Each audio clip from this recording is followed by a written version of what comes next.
Okay, so let's begin today's workshop. So in this one, what we are going to discuss about is the floating point arithmetic.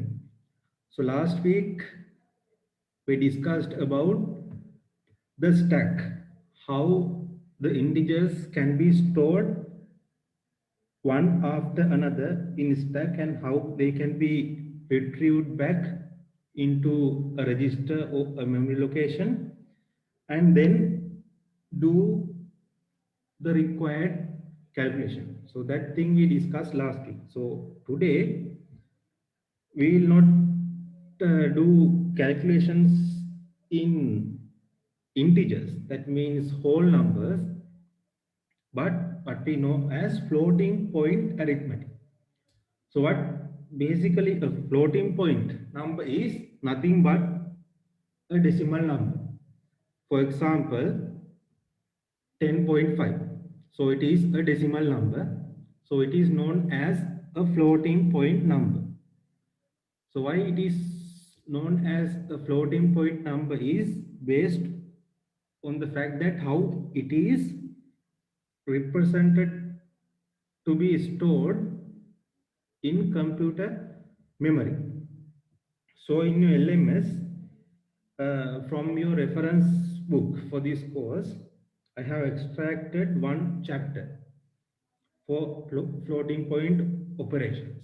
So in this chapter, it describes how the floating point numbers are represented and how they can be stored and also the instructions. So what we are interested in today's lesson is not how it is actually represented in the computer architecture, but how we can use the floating point instructions to get the required output to do calculations with the floating point numbers, that means the decimal numbers, and how to get a result to take a decision. So there is a standard notation of representing a decimal number in computers. So we know a decimal number as simply like 10.5, but this cannot be directly written into memory like integers. So if it is number 4, so the computer can store it as 100, number 4 in binary notation, but a decimal number cannot be stored like that one directly in the memory. So it needs to be converted into a particular form. So it is known by IEEE 754 floating point standard.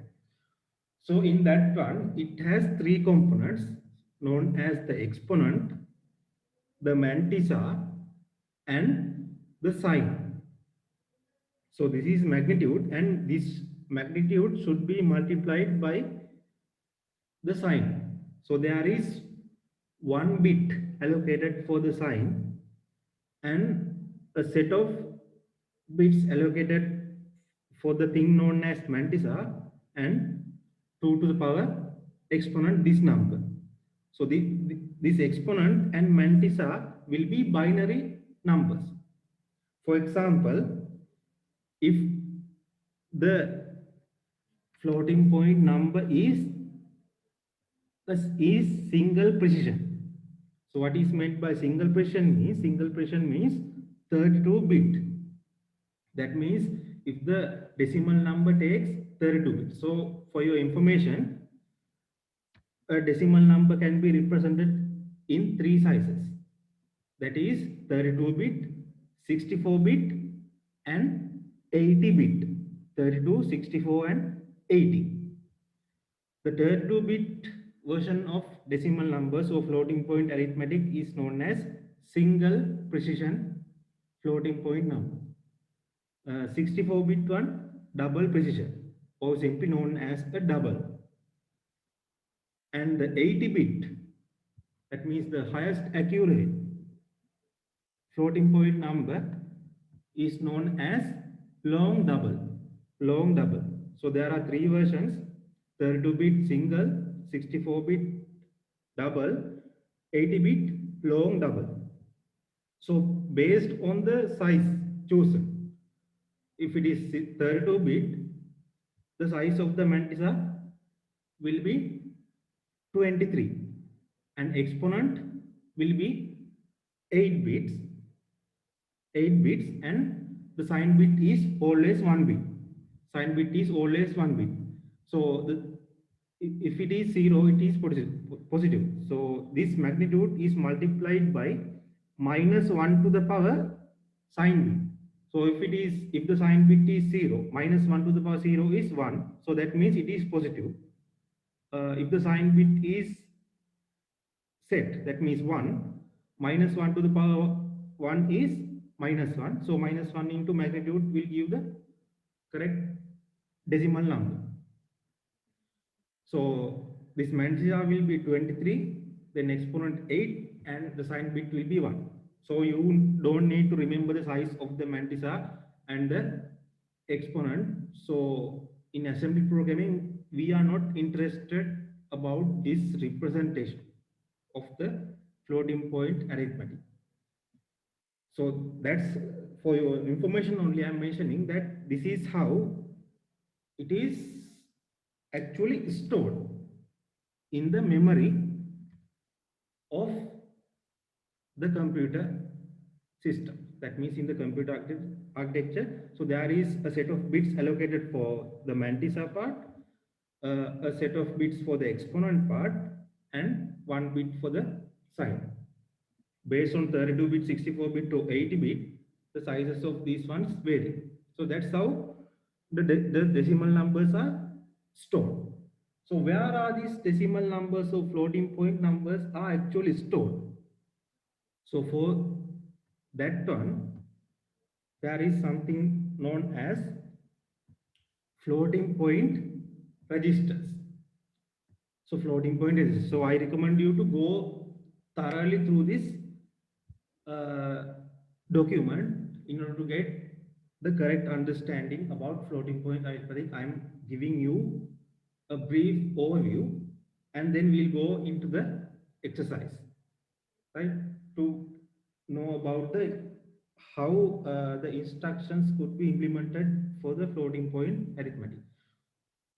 So the floating point numbers are stored in floating point unit registers. So there are 8 registers known by ST0 to ST7.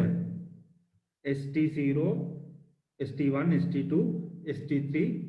So if you can remember in the first lecture also, I told you that there are 8 floating point data registers to store the floating point values. So these are 80-bit in size and they are stored.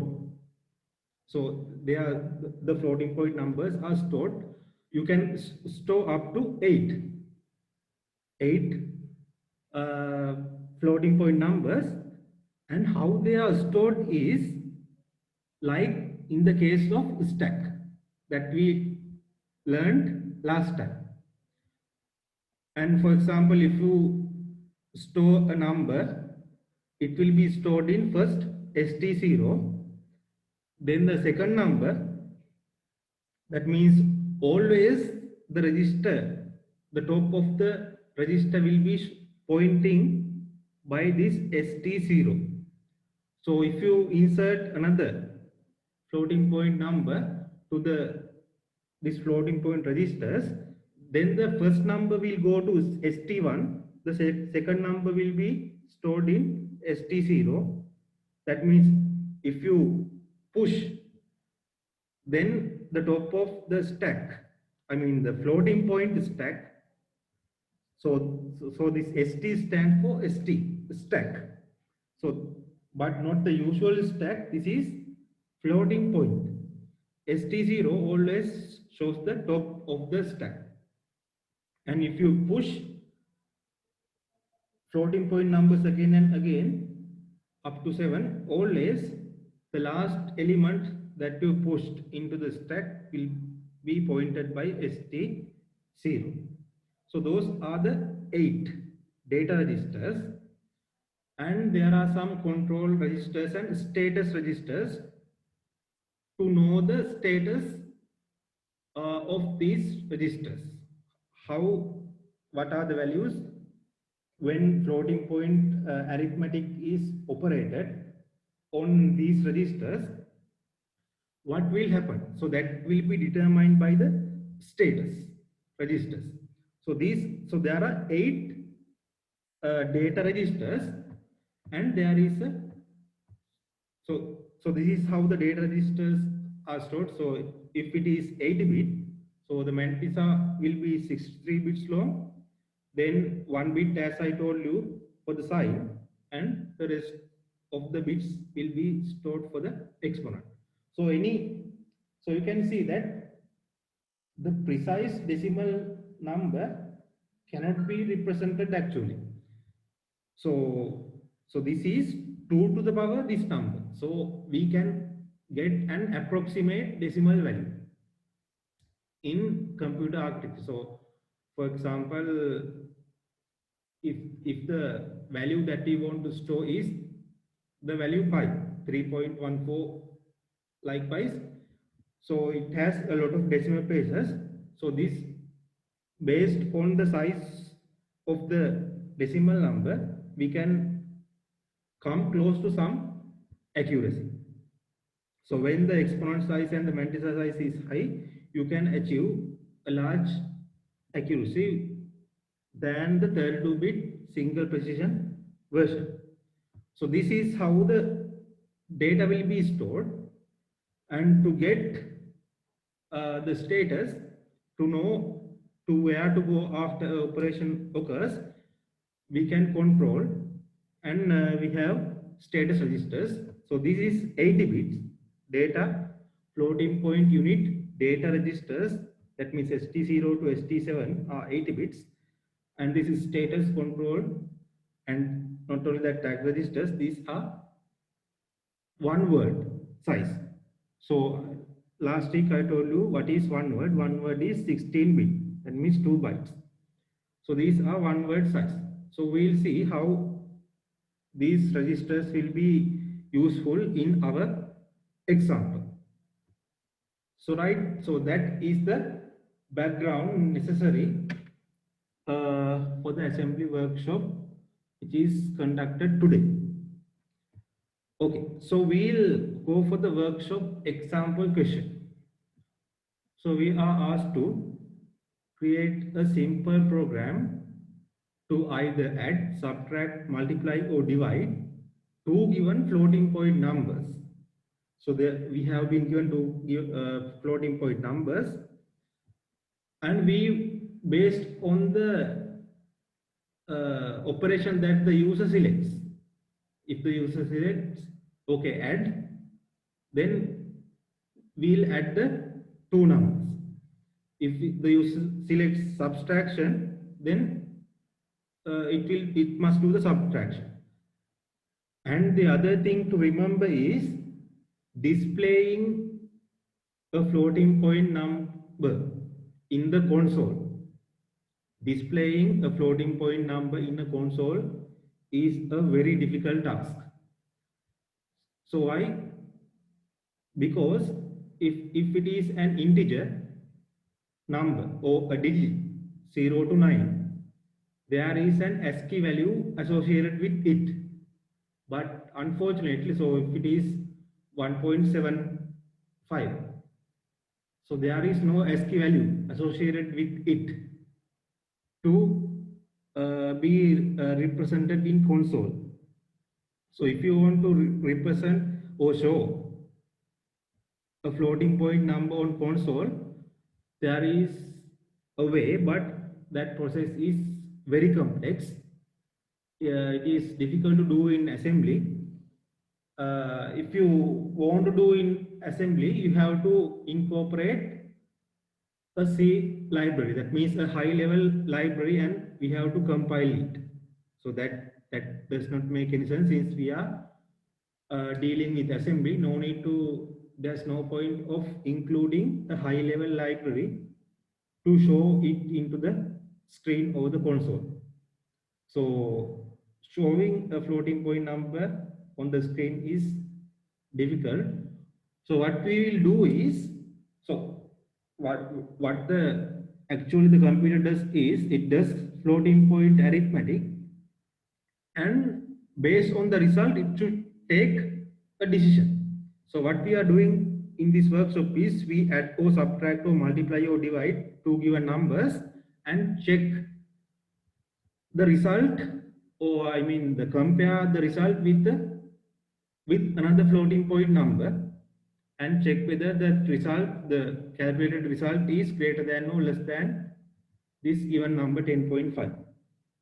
So that is the idea of the today's workshop, right?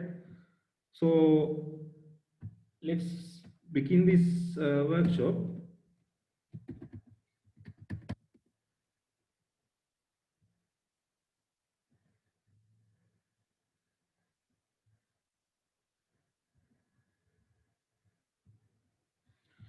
Right, so open your terminal and open a new directory for the workshop 7 today one,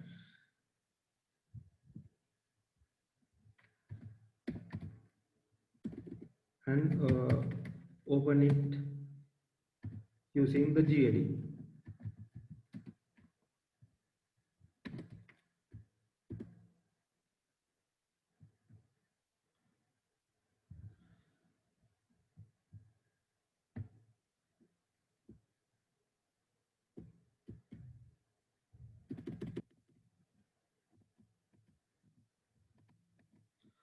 Okay, so I have a minimum program that I had prepared earlier.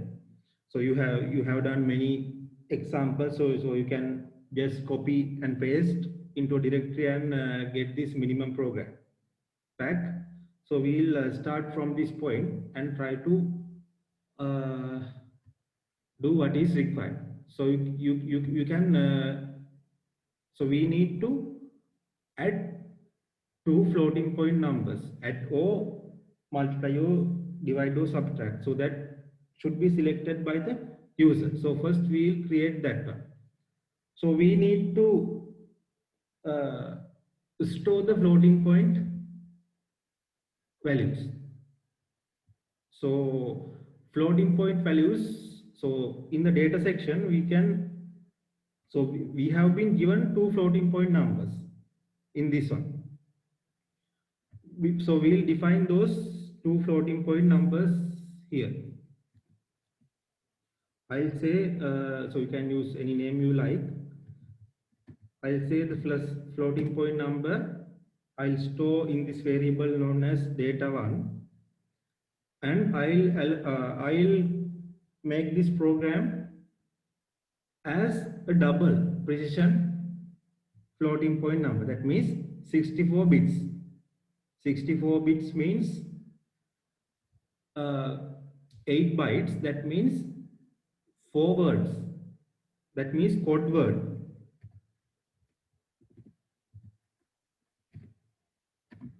Define code word DQ. So the data one is the memory which is holding the double precision floating point number. So DQ means define code. So I'll say the first number as 40.59.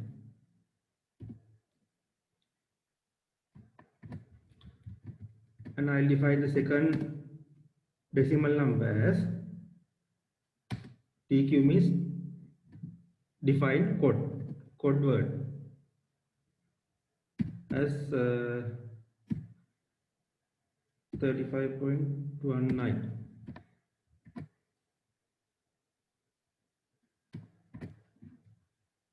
Okay, so we need to compare this with So we need to compare this with,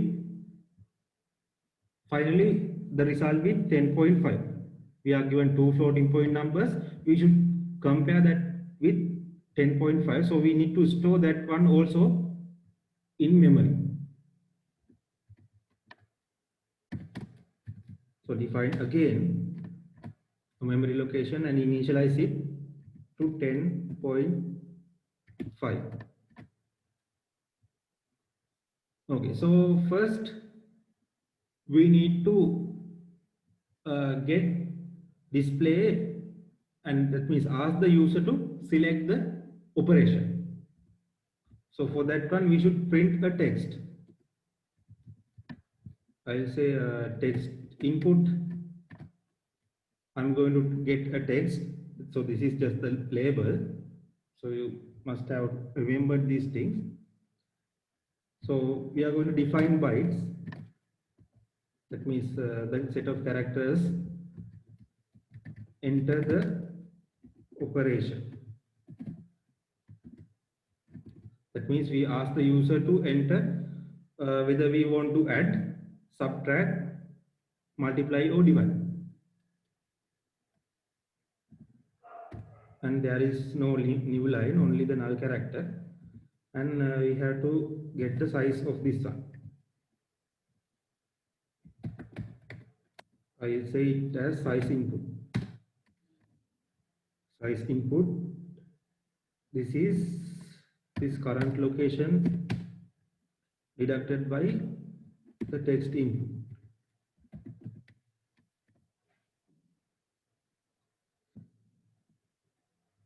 Right, so we need to print this one into the screen. So we need a macro.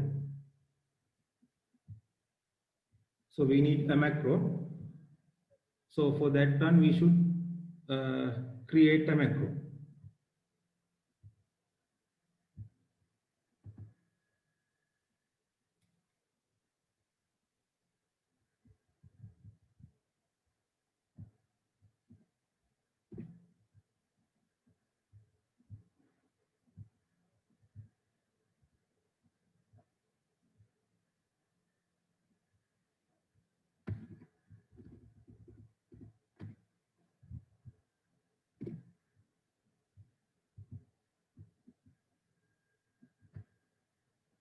Right, so how we created a macro?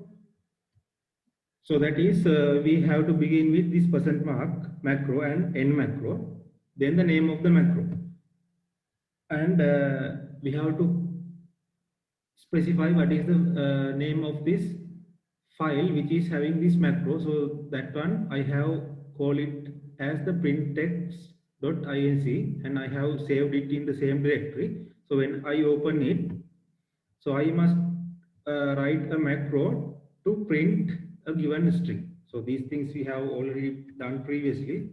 So I'll just remind in this workshop. So we have to move or copy RX to 4. We have to copy RBX to 0.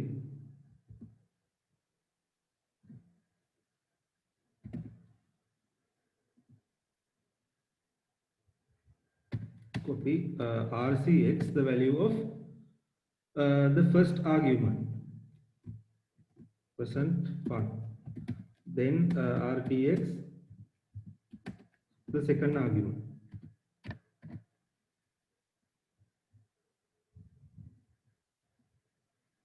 Right, so I think this is the display now, so this should be one, I guess. Okay, so this is the interrupt for getting a string written into the console. So first we'll start the program by writing this text into the string. So the name of the macro is print text, and what we are going to print is this one, text input, and the size is size input.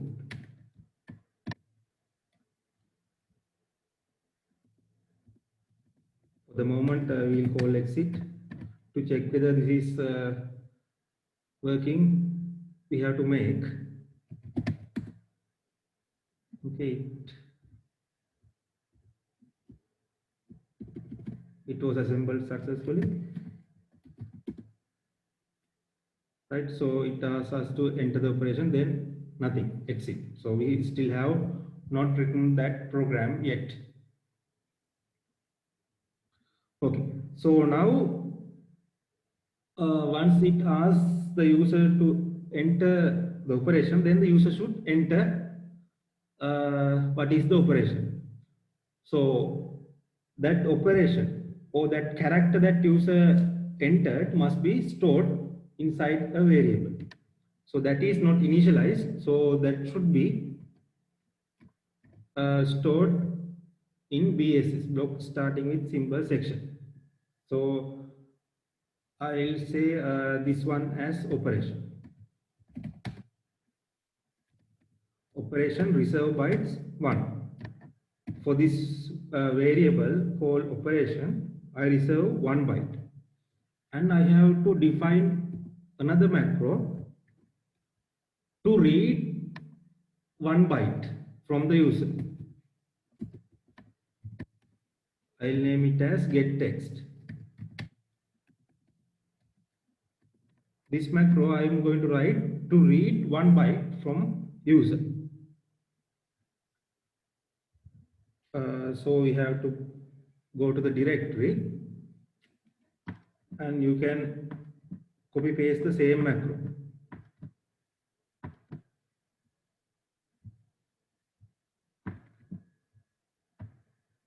Copy and paste, then rename it as getText.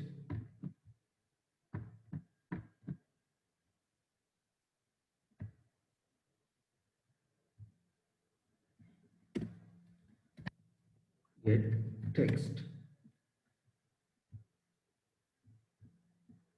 And open that macro, and we can then modify this one to get 1 byte from user. So we have to rename this one as getText. And here we are not going to write into the console, but read from the console, that is number 3. And we are going to use not the standard output, but standard input. And this is the variable name. And always we are going to read 1 byte. So it is size 1. There is only one argument here. So just save. And we have also included the macro here. So after this one, we can store the user entered value in this variable getText operation. But when you always refer to memory variables, you have to specify the size. So this is 1 byte. You have to specify the size. Right, so we'll make this one.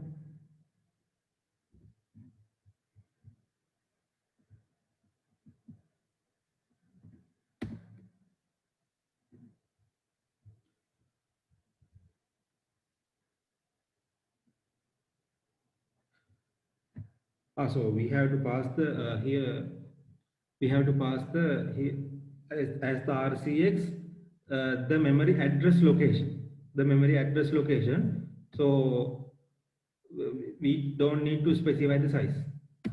Only the memory address location is required. That should be the error.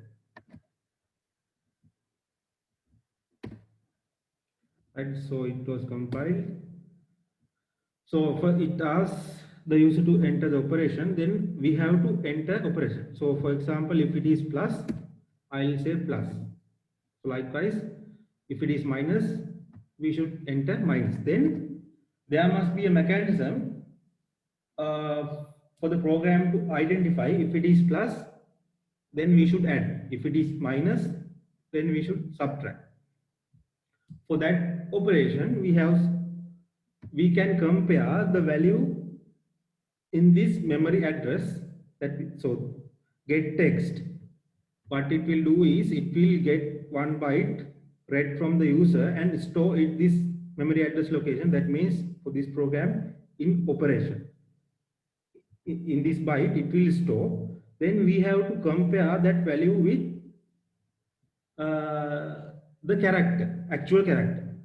For example, so for that one we have, so this, so as I told you, this is reading 1 byte. So byte is always an ASCII character. ASCII character is what?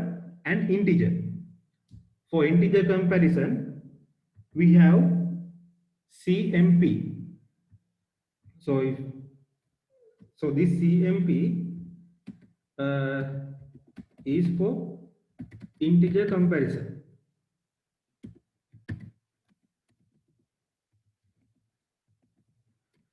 So after this workshop, you will realize that there is an equivalent command for floating point comparison also. That means to compare decimal numbers. So with this CMP, you cannot compare decimal numbers or floating point numbers. This CMP is only for integer comparison. So this get text or this one stores an integer, and ASCII character, ASCII code of a number also an integer. So you can use CMP to compare them. So what we are going to compare? We are going to compare what is inside this operation. That means byte operation with the ASCII code of plus. So this single code means we are going to compare with the ASCII code of plus character. So if we enter plus, what will happen is, so the CMP, after this compare operation, the flag registers in the CPU or the flag registers will be updated. So after a compare operation, we can always use a jump statement. Jump. So if these are equal, we are going to do addition. If they are equal, we want to jump to addition. So addition is a label where we do the floating point addition operation. So I'll say addition. We are going to add. If the user entered character is plus, we should do addition. So likewise, we can repeat this. We can compare with all the 4 characters. So if it is plus, it will jump. Otherwise, it will do this one. So I'll remove this comment.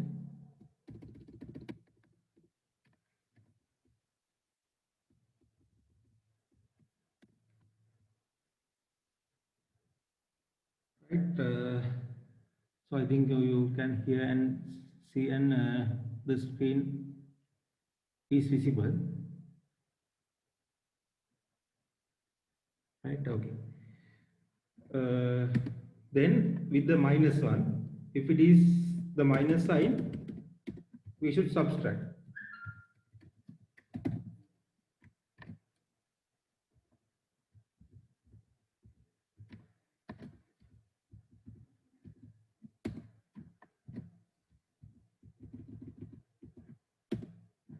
If it is the multiplication character, then is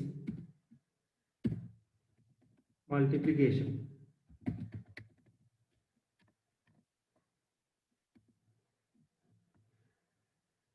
We have to define those labels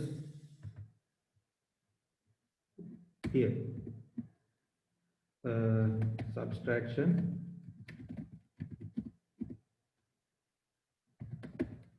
multiplication,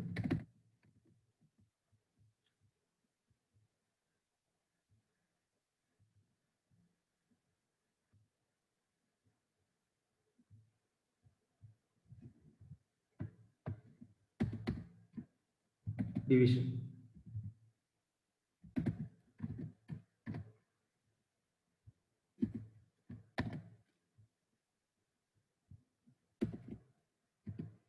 Based on the user input, we are going to jump and do the floating point calculations. And the division, this is this mark. And we have to jump to subtraction, multiplication, this one, division.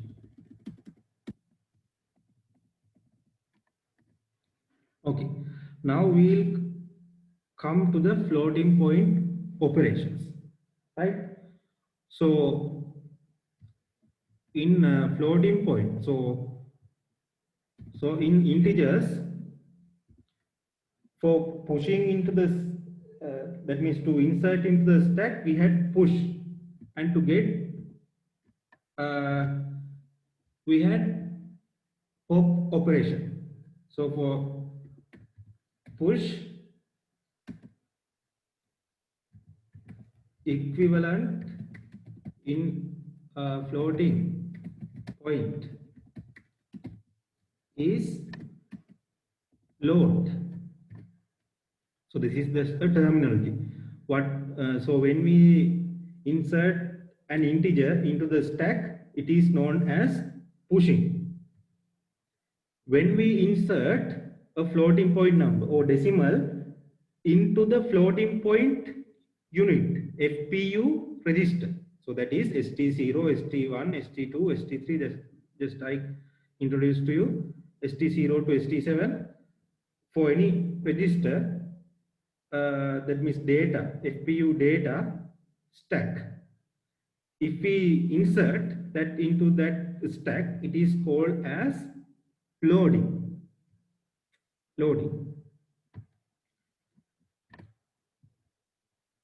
And the other word, other terminal. So pop. So when we remove an integer out of the integer stack, it is known as pop. So it's equivalent. In floating point, store.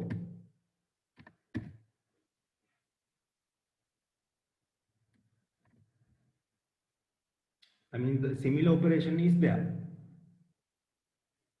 Popping and store. So based on these load and store, there are commands. So getting a number into the floating point unit, FPU stack, is known as loading, and getting that out, it is known as storing. So before loading into the floating point unit stack, we have to initialize the stack. Initialize means if there are maybe from the previous, if the previous program had something in the stack and it is not cleared, so we have to manually remove that one. And if it is already there, it will cause error in the current program. So because of that one, it is always good to clear the stack, clear the floating point stack first. So for that one, we have a command known as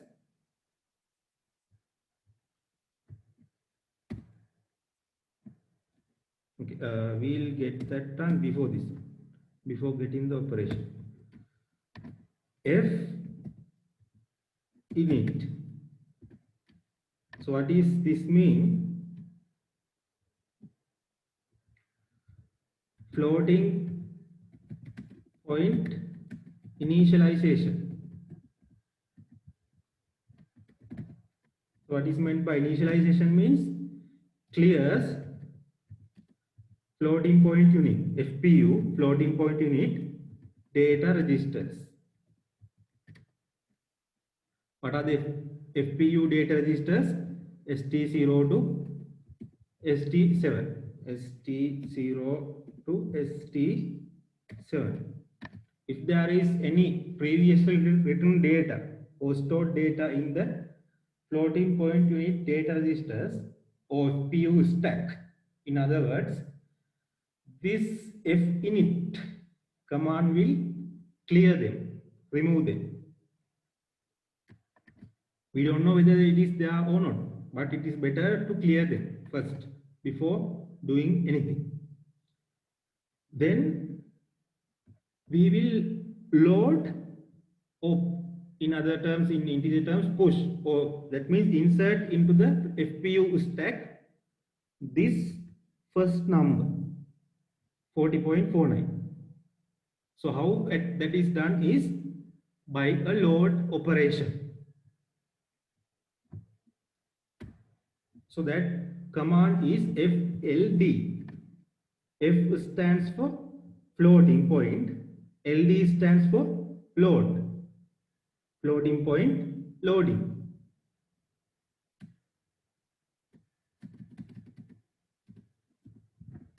So FLD is to load.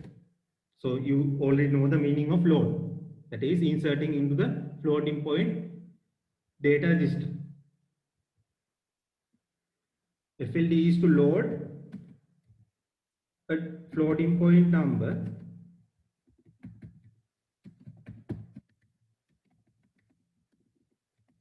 into top of FPU, floating point unit stack. What is FPU stack? It is nothing but ST0 to ST7 data registers. FPU stack. So FLD what? So we have to specify what we are going to load into the FPU stack. So we are going to load this data one. So we have to specify the size. So that is keyword, code word, keyword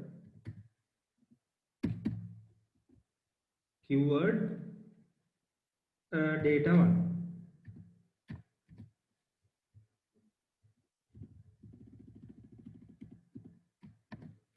That means this data one. That means the floating point number which was stored in the memory, not in the registers. This is in memory. Memory means the primary memory, right? So this is stored in memory.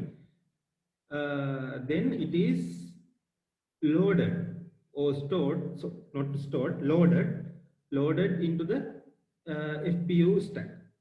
Only one number. So this is on at the moment only data one, or in other words 40.59 is in FPU stack.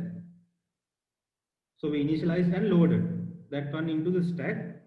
Then we get the user operation and check what is the user operation. And also if the user enters any other character, we should have an error statement written. If none of these happen, we'll jump to something known as invalid.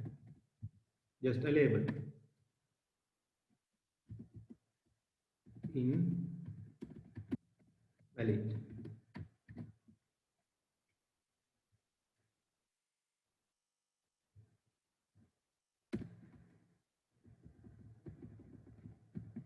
And we don't call exit here. Okay, so now we have to do the corresponding operations: addition, subtraction, multiplication, and division. So if the user sets plus, so we should add. So for each of these operations, there is a corresponding floating point operation. So the floating point operation for adding is simply f_add. F_add what? F_add, we want to add the floating point number stored in data 2 at this memory location to the stack. So we have to pass what is not byte. This is again keyword.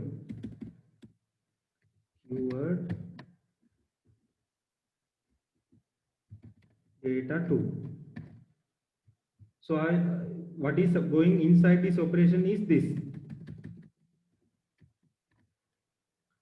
So this will add whatever given here. So we give data 2 here. Whatever given here will be added to the top of the stack. What is the top of the stack? ST0. ST0 is added to whatever given here. I gave data 2, and that added result will be again stored in ST0. So what is in ST0? What is in ST0 is the one which we loaded before. The thing we loaded or inserted into the stack is in ST0, that is data 1. Data 1 is 40.59 is in ST0 at this moment. And what we are going to do is, when we give this instruction, it will add what is in ST0. What is in ST0 will be added to the argument given here. That means what is inside this memory will be added to ST0, and the result will again be stored in ST0. Right?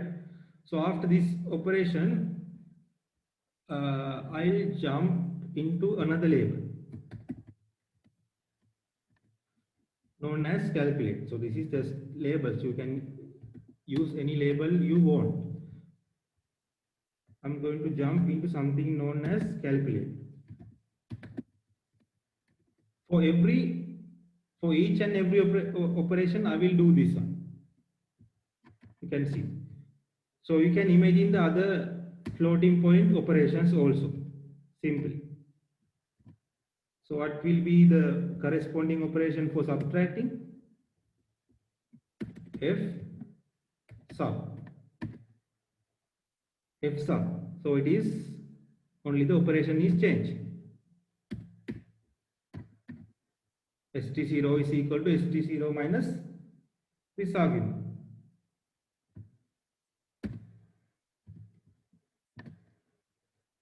So it is similar for the multiplication also.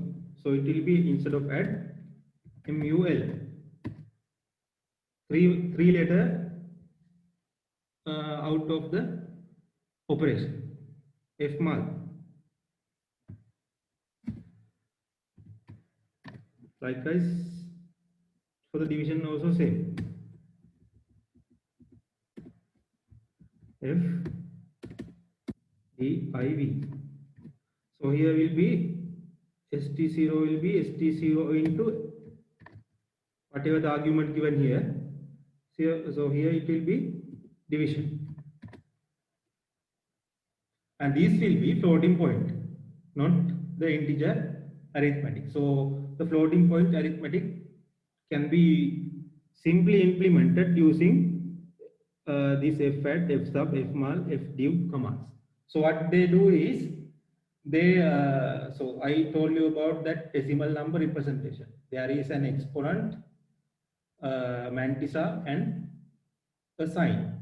So these instructions will take those things separately and do the operation. So that means something like mantissa will be added to mantissa. Then the two exponents, when multiplying, two exponents will be added. So something like that. This operation will do it for us. We need not to worry about how the computer does this, how this mantissa is changed, how they are added, whether the exponents of the two numbers multiply or not. We need not to worry about. So these instructions do them for us. Right. So after that, so now we have a result. So the result is in the top of the stack. The result is in top of the stack. So what we are asked in the workshop is, we now have multiplied, but we want to get the result compared with another decimal number. We want this result to be compared with another decimal number. So I told you that this CMP is for only integer comparison.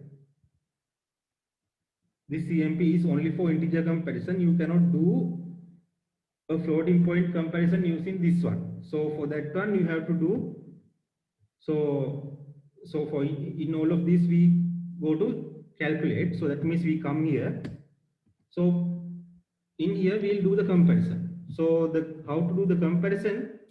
So it is FCOM and P.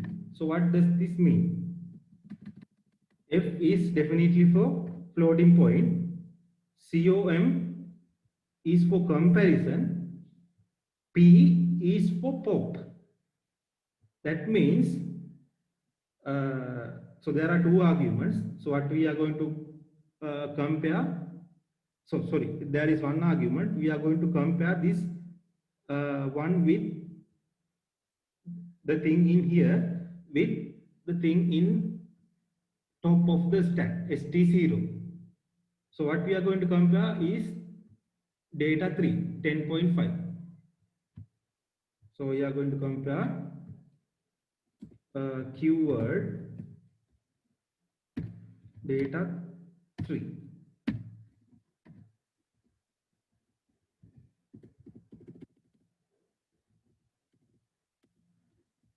So what it will do is, this is floating point, compare and pop. Okay. So what it will do is compare. So now I have passed data 3 with value in ST0 register. Then after that, pop or remove the value in ST0. That means clears ST0. It will first compare this data 3 with ST0, then it will remove the value in ST0. Then after that, there is no value in ST0. After that, pops ST0. So this is a comparison operator. We need to compare this. So the floating point comparison status is stored in floating point status register. So what is floating point status register? So this is this one. So floating point operations, there is a 16-bit status register. There is a 16-bit status register. So in this document, it has mentioned. So this is the status register. It is 16-bit, right? So this is the set of bits in the status register. So the set of bits is known as a status word. Status word. So what we are going to do is, we are going to copy. So when a comparison operation is occurred, this status, the bits in the status word will be changed appropriately. So if the two compared numbers are equal, then there will be one set. If the first argument, if ST0 is greater than the compared value, then there will be one way this status register is set. So if the ST0 is lesser than the compared value, then there is another way this status register is set. So you don't need to worry about how which bits of these status registers are set and not set. So what we do is, we are going to copy this whole status word into a CPU register. So for that one, we have a command known as fstsw.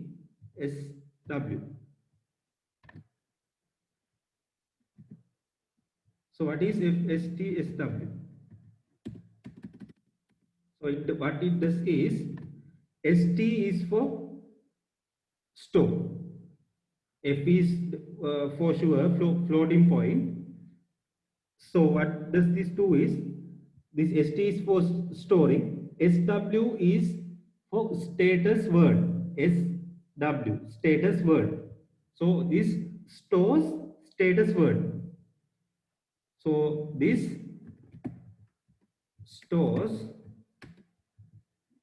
the status word. What is the status word? That is the set of bits in the status register of the floating point unit that I showed you a moment ago. This will store the status word into the given register. So I'll say AX. So AX is 16-bit register. This stores the status word. That means the result of this comparison operation, for floating point comparison operation into AX register.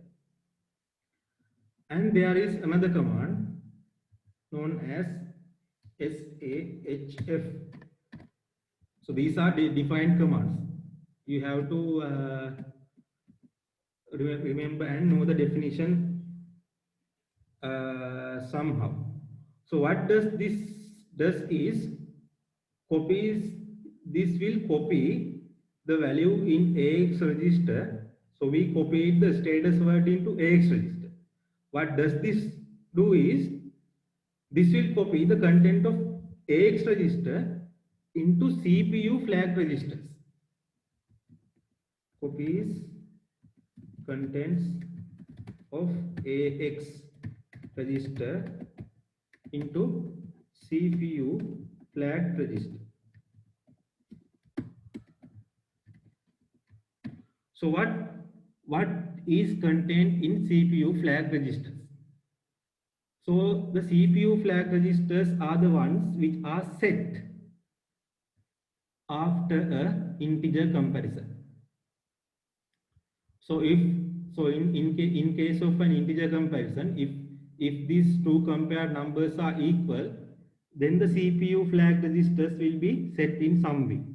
And if you use a jump equal statement immediately after that, if these are equal, then it will do. Otherwise, it will go for other statements.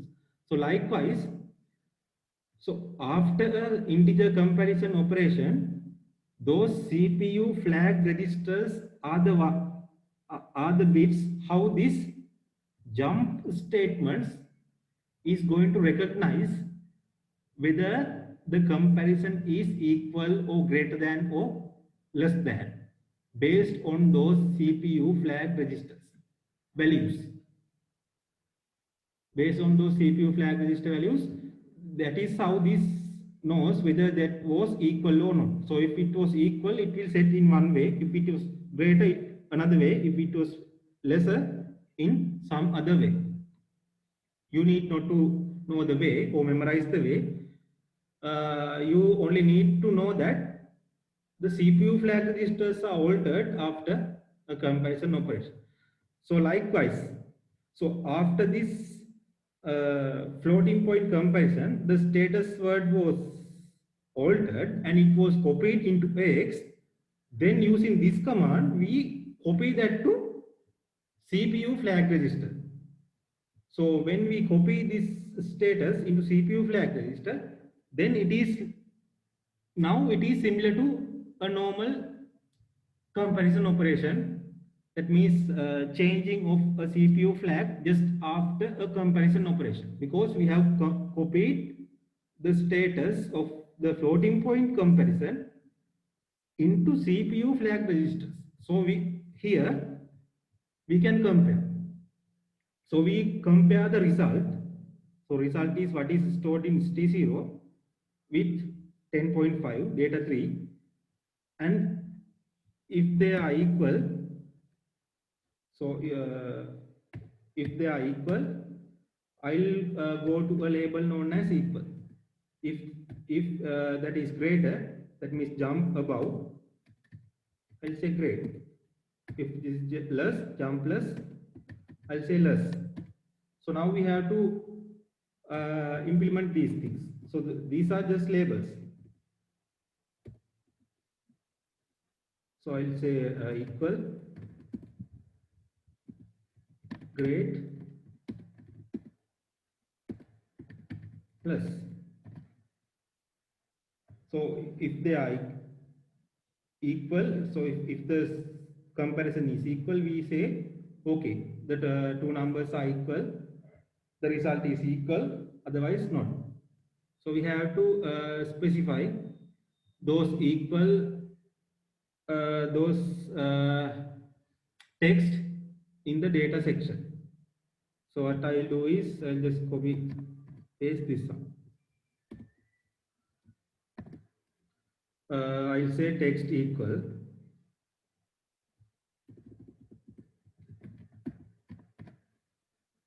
So since this is the last workshop, I'll take about 15 minutes more.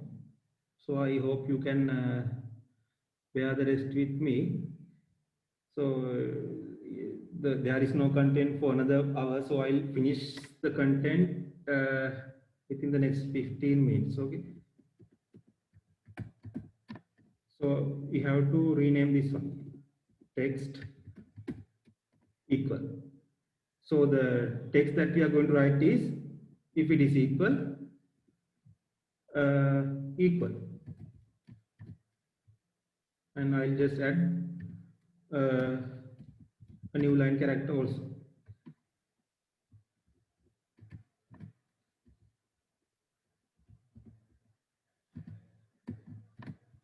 So similarly, we can write for greater and lesser.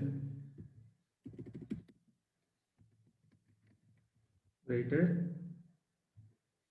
I'll say text great.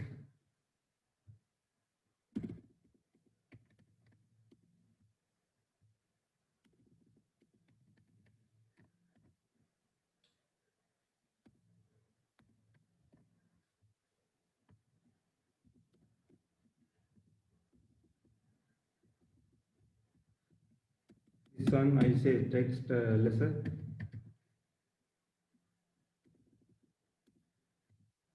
This one small.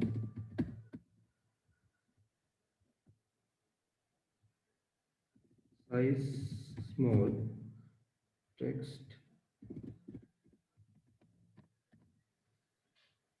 So what we are going to do is we are going to print this one.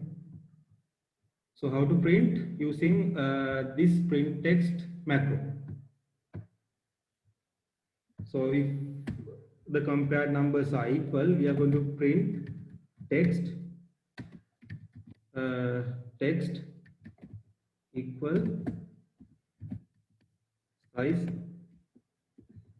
equal, and we call exit. We exit the program.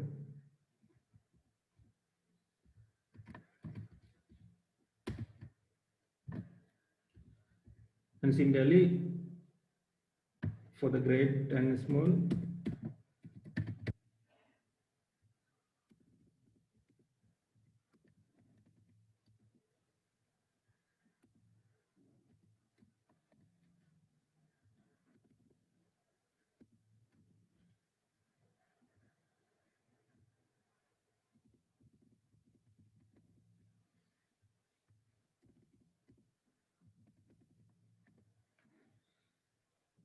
right? I think the words are okay. It's X small,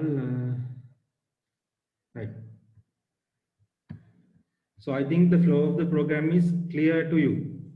So what we did was we compared, and if it is equal, so we wrote this one into X and then into the CPU flag registers. So you can use the jump statements. We jump based on the result.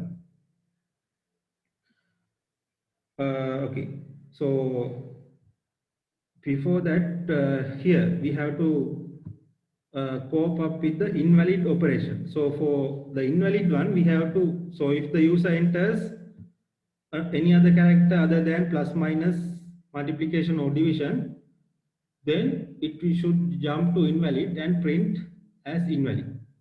So I'll say that done as text invalid.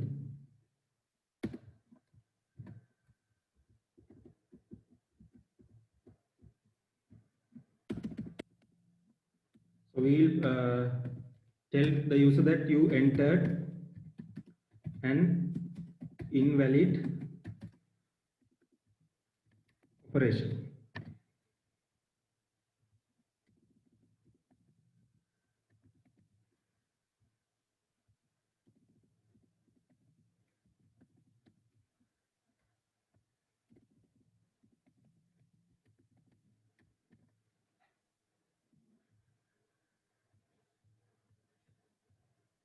So in this one, we should write print.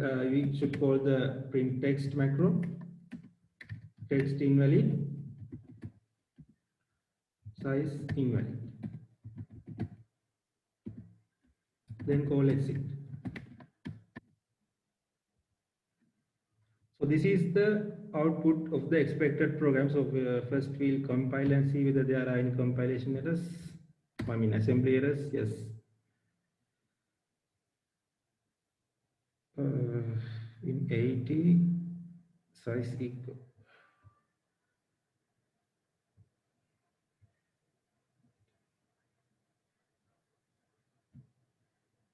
There are some terminal issues there. Okay.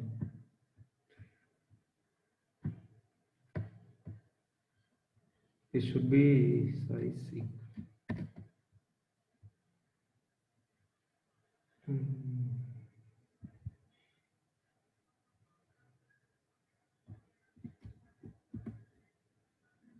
Okay, now okay.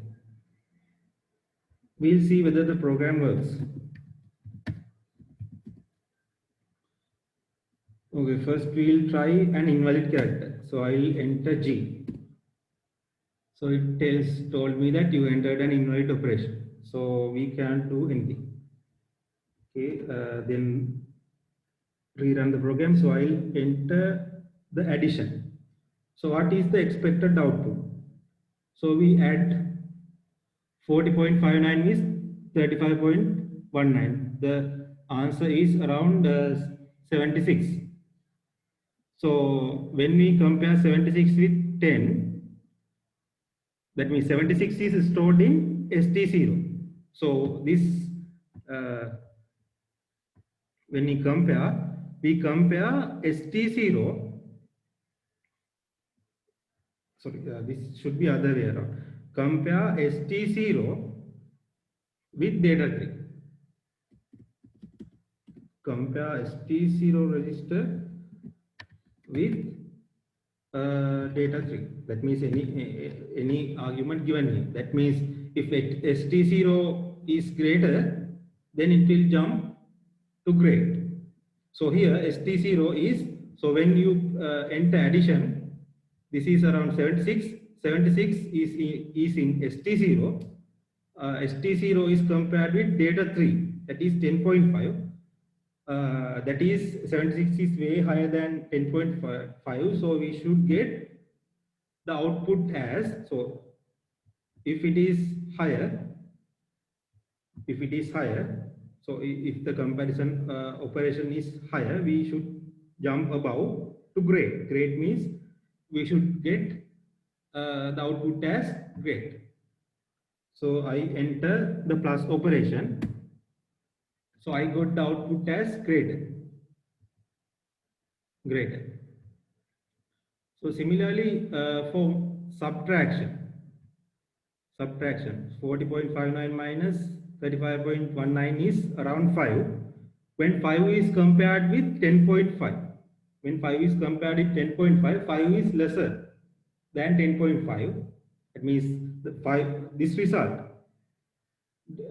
this one minus this one. So data 1 we stored in the ST0. Then when we enter the operation subtraction, it will jump to subtraction. then it will do this operation. F sub q word data 2 means st0 equal st0 minus data 2. That means 40 minus 35. The answer is stored in st0, that is around 5, and it will be compared in this operation fcom. That means st0 is compared with data 3. st0 is now 5, data 3 is 10.5. So 5 is lesser, so we should get lesser or small. So if I enter minus, I got equal. Don't know why.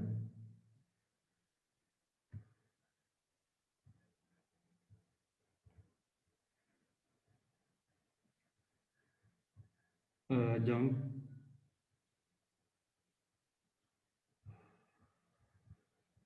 If it is less, we should print text.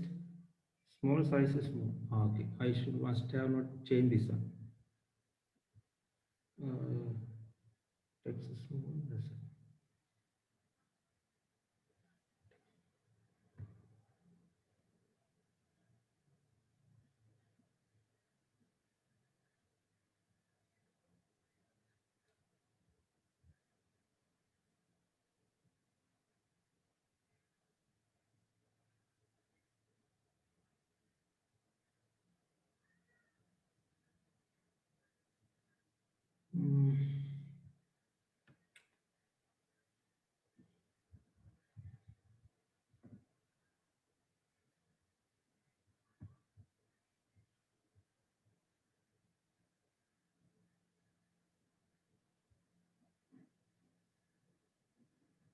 Okay, the program looks okay to me, but I don't know where the error got.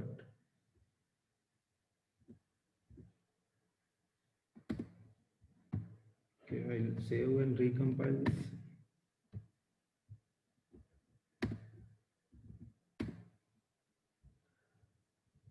Okay, so we'll try multiplication. Okay, greater, and we'll try division.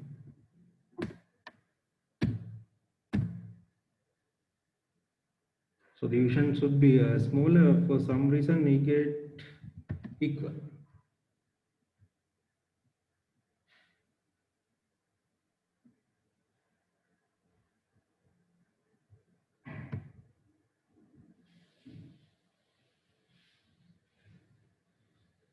If this is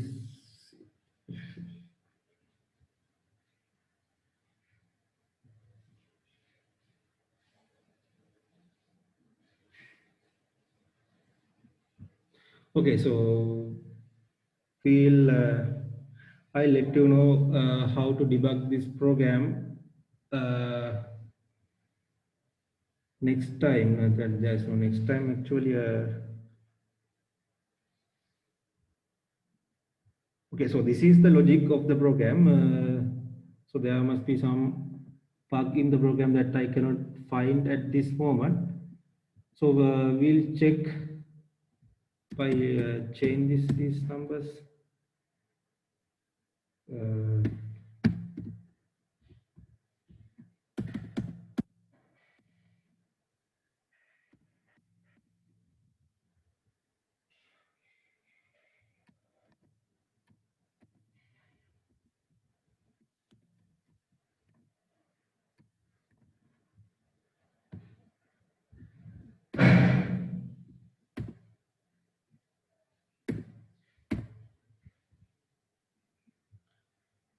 Okay, I don't know.